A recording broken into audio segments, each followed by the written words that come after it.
So here's the thing. Just because we traveled to Bali for 11 glorious days didn't mean it was all fun. Yes, nag-clubbing kami not just once but twice. Nag-beach 2 or 3 times. Lumipat ng kabilang isla. Kung saan-saan rumampa. Pero that's all you see on social media. Ang totoo niyan, this trip entailed a lot of walking, running, and even climbing. Nakipag-agawan sa mga photo spots. Minsan pa nga halos ipahamak ang sarili. Oh my god, don't you dare.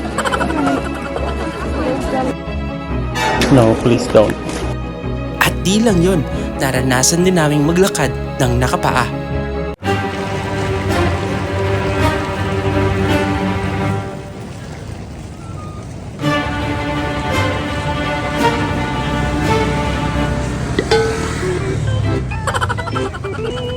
The point is, hindi madaling maging artista sa sarili naming kwento.